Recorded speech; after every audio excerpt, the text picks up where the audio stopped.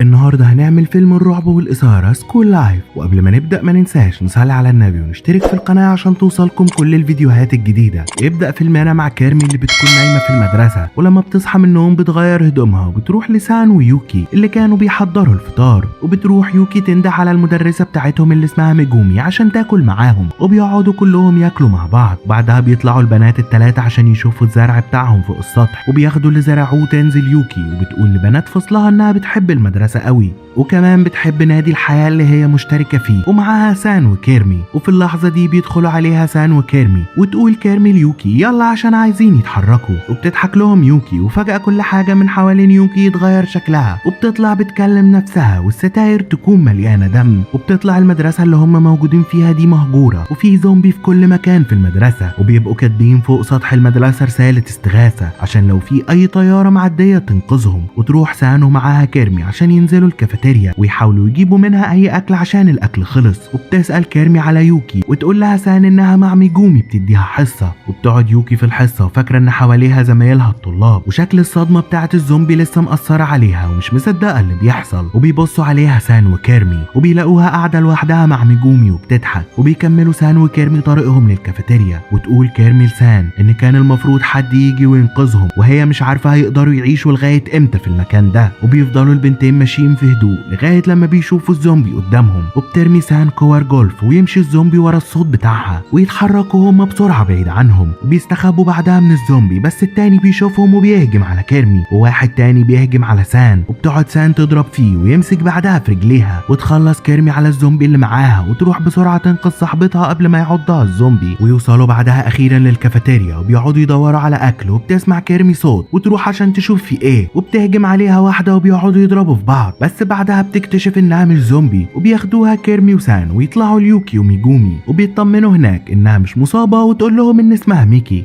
وطبعا بتكون يوكي لسه عايشة في كوكب زمردة اللي هي فيه، وبتقعد تعرف ميكي على اصحابها في نادي الحياة وهي مبتسمة. وبعدها بيروحوا كلهم يتغدوا مع بعض، وبعد الغدا بتعرفها يوكي على الاماكن اللي المفروض تروحها والاماكن الممنوع تروحها. وبتقعد يوكي تكلم واحدة خيالية قدام ميكي اللي بتستغرب من اللي هي شايفاه، وعرفت ان يوكي دماغها مش فيها. وتروح ميكي لسان وكيرمي عشان تفهم يوكي بتتصرف كده ليه. بتقول لها كيرمي ان الحادثه اللي حصلت مخ يوكي ما قدرش يستوعبها وبينكر اي حاجه من اللي حصلت. وتقول سان لميكي تاخدها على قد عقلها وتمثل ان هي شايفه الطلاب والمدرسين زي ما يوكي شايفاهم. وبعدها بتبقى ميكي عايزه تهرب من المدرسه اللي فيها المجانين دي، وتشوفها كيرمي وهي بتعمل كده وتقول لها ما تحاولش الهرب لانها ممكن تموت وهي بتحاول تطلع من المدرسه، وهم هنا في امان لغايه لما تيجي المساعدات وتنقذهم. ويروحوا هما الاثنين لسان اللي بتحكي لميكي على الليله اللي حصل فيها كل ده، وان هي كانت فوق السطح وبتهتم بالزرع مع ميجومي وزمايلها. وفي الوقت ده بيسمعوا اصوات صريخ وناس بتجري وناس بتتعض، وبتفتكر كيرمي انها كانت واقفه في نص المدرسه ولقت الناس بتصرخ من حواليها وكمان بيهجموا على بعض. وبتقع بنت من الشباك وبتتصدم كيرمي لما تشوفها، وبيقومها بسرعه زميلها سينباي اللي كانت معجبه بيه ويقول لها تخلي بالها لان اي حد بيتعض بيتحول لزومبي وهو ما يعرفش معلومات اكتر من كده. وبيجروا بسرعه وبيدخلوا جوه المدرسه وبيقابلوا واحده صاحبتهم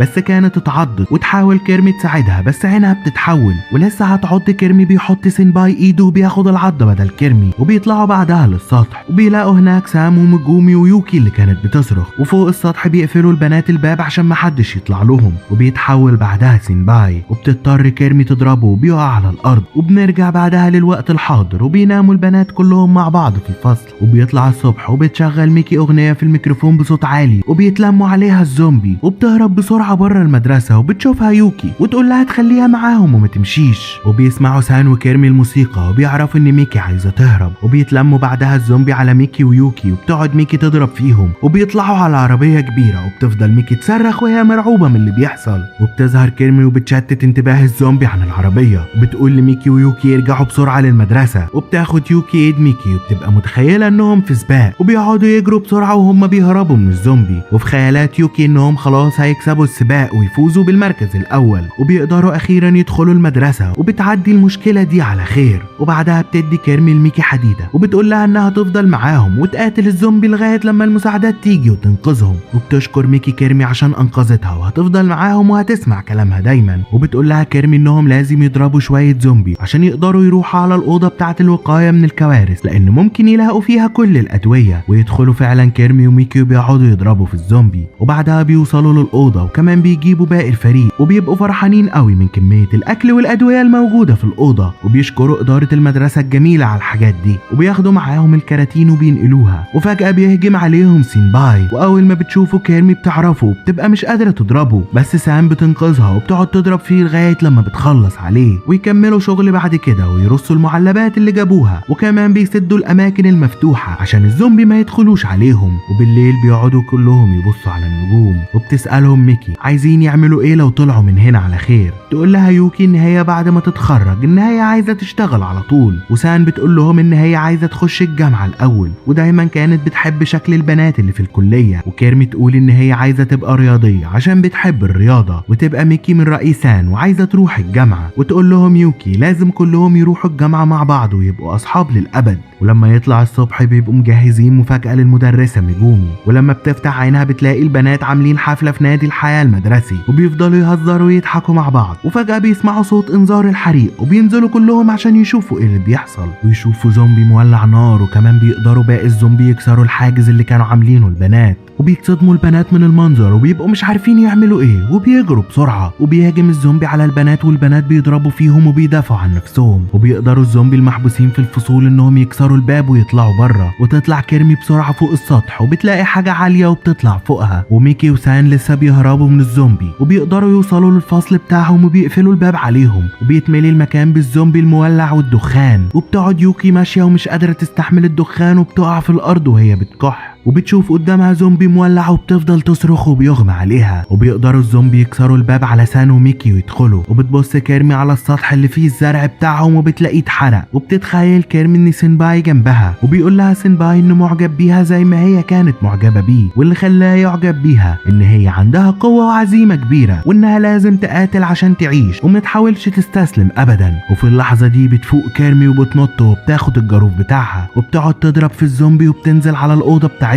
وبتدور على اصحابها لغايه لما بتلاقيهم، وبتبعد عنهم الزومبي. وبتدي ميكي الحديده بتاعتها، وبيهجم واحد من الزومبي على كيرمي وبيعض ايدها، وبتتصدم كيرمي وباقي البنات من اللي حصل، بس بتطلع العضه جت في الحاجات اللي هي لابساها وما جاتش في ايدها. وبتفرح ميكي وسان لما يشوفوا كيرمي كويسه، وبتسالهم كيرمي عن مكان يوكي، بس البنات ما بيبقوش عارفين مكانها فين. وبتفوق يوكي وبتلاقي في وشها زومبي محروق، وبتقعد تنده على البنات. وبتفتكر كيرمي وهم بيدوروا على يوكي اللي حصل مع ميجومي لما اتصابت في ايدها، وتقول لهم ميجومي انهم لازم يعتمدوا على نفسهم دلوقتي ويخلوا بالهم عشان مش هتقدر تكمل معاهم. وبتعين سان مسؤولة عن المجموعة بعدها، وان هي سعيدة عشان كانت المدرسة بتاعتهم. وبتقفل الباب، وبيقعدوا البنات يعيطوا على اللي بتقوله ميجومي ومش عايزين يسيبوها. وبنرجع تاني للوقت الحاضر لما بيلاقوا اخيرا البنات يوكي واقفة قدام ميجومي بعد ما بقت زومبي، وبتزعق لها كيرمي وبتقول لها تبعد عنها بسرعة قبل ما تهاجمها، بس يوكي بتقول لهم ان هي مش هتقدر تأذي حد. وبيلاقوها باقي البنات رابطة نفسها في حبل عشان ما تأذيش الطلبة بتوعها. وتروح كيرمي عشان تريح ميجومي من عذابها، وبيلفوا وشهم سان ويوكي عشان ما يشوفوش المنظر ده. وبتقتل كيرمي ميجومي، وبيقعدوا باقي البنات يعيطوا، وبتغطي ميكي ميجومي. وبعدها في الفصل بتقعد يوكي تعيط، وبتقول لباقي البنات ان هي فهمت كل حاجة اخيرا وشافت الحقيقة، وعرفت ان كل اللي في المدرسة ماتوا وهم بس اللي لسه عايشين. وبتتأسف لهم عشان كانت عبء عليهم طول الفترة اللي فاتت، وبتشكرهم لانهم اهتموا بيها. وبتقول لهم كيرمي ان الوقت جه عشان يخرجوا من المدرسة بعد ما الزومبي كلهم اتحرقوا. وتقول لهم يوكي انهم لازم الاول يعملوا حفلة التخرج، وبيجهزوا البنات لحفلة التخرج، وبيقعدوا كلهم جنب بعض، وكل واحدة فيهم بتقول كلمة، وانهم عمرهم ما هينسوا اللحظات اللي مروا بيها في المدرسة، ومنها ذكريات حلوة ووحشة، وهتكون دي اخر ذكرى ليهم. وبيفضلوا بعدها يعيطوا، وبعد الكلمة اللي هم قالوها بيسلموا بعض شهادات التخرج، وبيغنوا مع بعض وبيفتكروا اللحظات الحلوة اللي مرت عليهم في المدرسة. وبعد كده بيحطوا شنطتهم في عربية ويركبوا كلهم ويمشوا. وهم في العربية بتسألهم ميكي هم هيروحوا فين دلوقتي، وبتقول لهم سان انهم ممكن يروحوا على الجامعة عشان يشوفوا هناك لو في حد يقدروا ينقذوه، وبكده يكبروا نادي الحياة بتاعهم. وبيخلص فيلمنا على كده، ويا رب يكون عجبكم، وما تنسوش تعملوا لايك على الفيديو وتشتركوا في القناة لو انتوا جداد معايا.